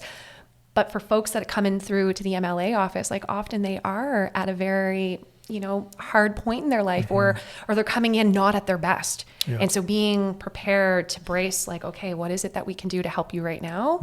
And it could very well be, I don't have a place to stay tonight. And so then you think, okay, we need to figure this one out. But then at the same time, it goes into that bigger system change of emergency housing, but then it's also housing on the whole entire spectrum. And so then it goes into like all the bigger conversations. So you're dealing with a wide range of things. Absolutely. You're dealing with proposed bills and helping someone find a place to sleep. Exactly. And that's where, again, it comes back to that system level, to the individual level all the time. The Premier said to me earlier, because before in my other careers, you'd have a really great day or a really great week and you could just like coast on that to say like, it's been really good. And sometimes you have those bad moments and it might only last for a little bit of time. But I feel like in this job, everything is it could be my moment by moment. So you could be here and it's just that roller coaster is constant. And I was sharing that with the Premier, of saying like, that's one of the things that I think I struggle with the most is just trying to find that balance. But it's just so much of myself I put into everything that I do. And he said, you just have to find this constant. There's going to be highs and the highs are high and then the lows are really low, but finding that place of just being constant. That's a huge responsibility and discipline. Yes. And I was like, how do you do that? You don't get the luxury of just going by what mood hits you. No. Yeah, you have to stay level and steady and focused to deal with things. Yes, because again, it's a big responsibility, and you have to perform at your best. So going back to what am I doing in my spare time? What am I doing to take care of myself? People will be critical as soon as you get something wrong as well. Yes. Because you're in the public eye. That's actually quite scary. It is. Yeah. And I think like going back to like social media and the role that also plays, it's so important to get information out there, because people are like, well, Jill, what are you up to? And, even getting criticized, well, you're not posting enough on your social media page. And I'm like, oh my goodness, like it's hard to sit there and think, where was I today? Oh, the breakfast and the farmer's market and then the volunteer event in the evening. Like, there's always something. But like there's just that constant, okay, well, then on the other side of where social media can be really hard, and when people are just like, Jill, like here's this issue and where are you? And even this like some of the backlash. And I think in a lot of ways I wasn't necessarily prepared for that part, although knowing I'm in a role that's very public, that's going to happen, but it's still hard. Yeah. I find it's usually the people that aren't accomplishing, I can say this, you can't say this. It's usually the people that aren't doing much themselves that are the most critical. People that have never had any responsibility besides getting themselves up and getting a cup of coffee, that are shitting on the people that are taking on the most responsibility. We talked about this. The vocal minority. The vocal minority, I've talked about this with one of our guests, Lindsay Tupper, the dog trainer, and she said it's always the most insecure dogs that bite. Oh my goodness. Very, very, I get chills thinking about it, but that's how we are. Right? Yeah. It's often the people who haven't, it's often the people who haven't accomplished a lot. They're insecure. They haven't really contributed a lot, but they will be the first to jump on the folks that are, and you're not getting rich from this. No. You're risking your mental health, physical health, your sanity. You're probably sacrificing so much to try to help. So be kind, folks. Yeah. I think that's such a good message. Be kind. We're just people. Just people. Just people. People. Yep. Trying to do a good job. She wasn't made in the lab. She's a human being. Like just I said. No. I'm still like I said, I'm still the same person, but just different job, different role. Yeah. And we're all just trying to figure it out and make the world around us a little bit better of a place. I think that's it. Yeah. I think that's it. Yeah. Maybe that's a good place to end. I think that's great. Yeah. And maybe we'll have you on again sometime. Well, I'm sure this is an ongoing topic, I right? would hope so. Yeah, actually. No, and I like to think that in some ways I'm a bit of a trendsetter among my colleagues. Mm-hmm. So there is a influence, or what did he call himself? Influencer, but he's an educational influencer. Okay. So his name is Max, and he's from Ukraine. Oh, wow. And so he has all these videos and amazing things, but he's sharing from a newcomer experience. And if anybody wants to actually immigrate, it's also making sure you're getting accurate information. Okay. So he does this whole true. like YouTube channel, and he reached out to me and said, Minister, like I want to have you on. Can we do this? And I said, absolutely. Cool. Well, then he had the Premier and Minister Fraser, and I was just like, please remember, I was the first, right? So I want to say the same to you, Yes, that I would love if to have people on. anybody else comes, just know that I was the Curious first. cats. We'll Yes. keep that. We'll remind them. We'll put a plaque or something. Perfect. There's so many things that are so important now. Education yes. is interesting. The whole health in our food security, all that kind of stuff is so important. We're living very interesting times. We are. Yeah, it's exciting. It is. Yeah. It is. Great. Just be grateful we're living in a place where people want to be a part of. Yeah. Thank you so much, Jill. Oh, thanks, Lattice. I Thank really you. appreciate it. Yeah, that's great. Appreciate it. Glad we finally got you in. Thank you. Yes, after Yeah. we coordinated our busy schedules. That's right. Yeah. Thanks, guys. Thanks for listening. Thank you for listening. Please like and subscribe, or if you'd like to support us, please visit Refound Brewing Company at 573 Main Street, Kingston, or buy our product wherever it's available, including our Foolishly Optimistic IPA at your local NSS